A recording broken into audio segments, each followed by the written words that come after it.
Jadi Waqi' bin Jarrah ini adalah guru daripada Imam Syafi'i ya. Kalau kita belajar ta'alim dan muta'alim ini terkenal, ada syair Imam Syafi'i yang mengatakan syaqawtu ila waqi'in su'la hifzi fa arsyadani ila tarkil ma'asi wa a'lamani bi anna al-'ilma nurun wa nurullahi la yahdi li'asi.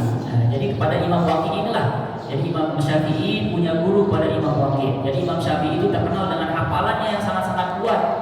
Tapi pernah beliau kadang-kadang lupa. Kok bisa lupa? Beliau mengadukan kepada Imam Syafi'i, kepada gurunya bernama Imam Waqi'. Aku mengadukan kepada Imam Waqi', kenapa hafalanku itu terganggu? Ya? Jadi Imam Syafi'i itu kalau disuruh baca Al-Quran dari awal sampai akhir tidak ada salah satu huruf pun. Tapi pernah beliau mungkin salah, kok bisa berubah ya? Mungkin kelupaan satu huruf, dua huruf gitu. Nah, kemudian dilaporkan, kenapa terjadi gangguan hafalanku wahai Imam?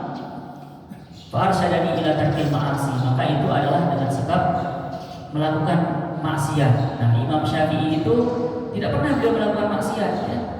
Kalau kita baca biografi Imam Syafi'i, orang ulama-ulama besar seperti Imam Syafi'i, kemudian Imam Nawawi, tidak pernah mereka melakukan maksiat. Jadi ulama-ulama seperti mereka itu, Imam Waqi', Imam Sufyan bin Uyainah, Sufyan bin Tsauri, itu disebut dengan mahfuz namanya. Jadi auliyaullah itu disebut dengan mahfuz, terjaga dari maksiat-maksiat. Ya. Berbeda kalau para nabi disebut dengan apa? Maksum, ya. Apa perbedaannya? Kalau persamaannya sama-sama dijaga dari kemaksiatan. Tapi perbedaannya adalah apa yang dilakukan oleh nabi yang maksum itu menjadi syariat, harus kita teladani. Tapi apa yang dilakukan oleh para ulama yang mahfuz, yang terjaga dari kemaksiatan, yang tapi dalam batas mahfuz itu tidak menjadi syariat, hanya diteladani tapi tidak menjadi kewajiban, tidak menjadi sunnah gitu ya. Nah, jadi Imam Nawawi itu, Imam Syafi'i tidak pernah sebenarnya melakukan kemaksiatan, tapi ada hal-hal yang menurut level kita. Jadi ulama mengatakan hasanatul abrar sayyiatul muqarrabin ya. Mungkin hal-hal yang baik menurut orang-orang yang baik, tapi menurut para aulia itu Allah itu adalah jelek, buruk. Misalnya kita tahajud mungkin 2 sholat malam, 2 rakaat tahajud, kemudian 1 witir. Kita sudah, menurut kita yang abror, orang-orang yang biasa itu sudah prestasi besar ya. Tapi menurut al-muqarrabin, orang-orang yang dekat dengan Allah itu sebuah kemunduran itu. Jadi mereka standarnya itu harus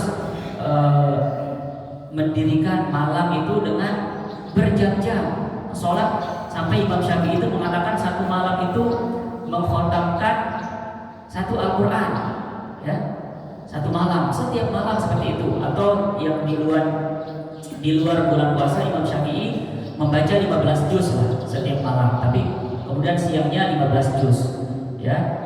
Tapi kalau bulan puasa itu beliau membaca 30 juz.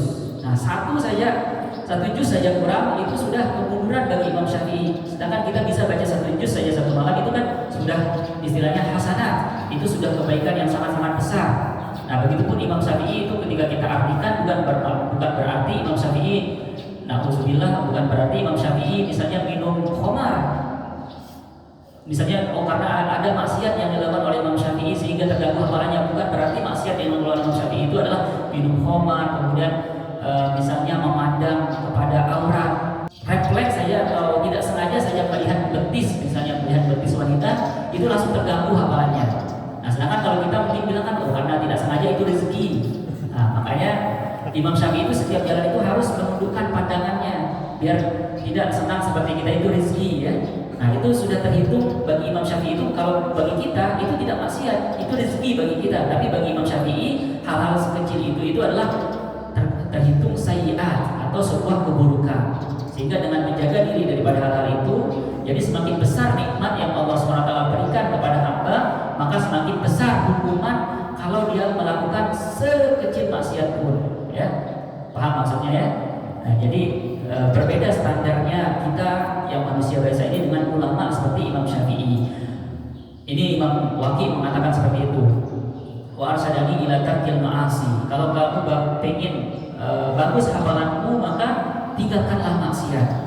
wa a'lamani bi anna al-ilma nurun, bahwa ilmu, terutama ilmu-ilmu agama, ilmu-ilmu syariat, ilmu-ilmu hakikat itu adalah cahaya. Maka ilmu itu tidak akan mendekam di hati yang dipenuhi dengan kekotoran-kekotoran maksiat, ya.